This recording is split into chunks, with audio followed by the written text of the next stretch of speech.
GSM அப்படின்னா grams per square metre. Per square மீட்டருக்கு ஒரு ஃபேப்ரிக்கோட வெயிட் எவ்வளோ இருக்குன்னு செக் பண்ணுவாங்க. சரி, இது எப்படி பண்ணுவாங்க? GSM hydraulic cutter. இது ஒரு ஃபேப்ரிக்கில் வச்சு கட் பண்ணும்போது அது ரவுண்டாக கட் ஆகும் பெர் ஸ்கொயர் மீட்டருக்கு. ஸோ அதை வெயிட் பண்ணி பார்க்கும்போது அந்த ஃபேப்ரிக்கோட திக்னஸ், டியூரபிலிட்டி அண்ட் அது எந்தெந்த மாதிரி ட்ரெஸ்ஸஸ்க்கு சூட் ஆகும்னு கண்டுபிடிக்கலாம்.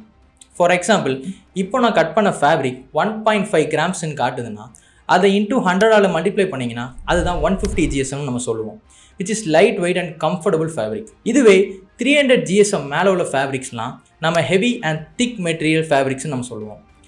ஃபார் எக்ஸாம்பிள், இப்போ 150 GSM இருக்குன்னா அதை நம்ம சம்மர் டைமில் யூஸ் பண்ணலாம், லைக் டிஷர்ட்ஸ் அண்ட் ஷர்ட்ஸை சொல்லலாம். இதுவே 300 GSM மேலே இருக்குன்னா அதெல்லாம் நம்ம ஹூடிஸ் அண்ட் ஷர்ட்ஸ்ன்னு சொல்லலாம். இதை நம்ம குளிர்காலத்துக்கு யூஸ் பண்ணுவோம். ஆனால் அதை நம்ம குளிர்காலத்துக்கு யூஸ் பண்ணுறது நம்ம வழக்கம் இல்லை, இதை எல்லா காலத்துக்கும் யூஸ் பண்ணுறது தான் நம்ம வழக்கம்.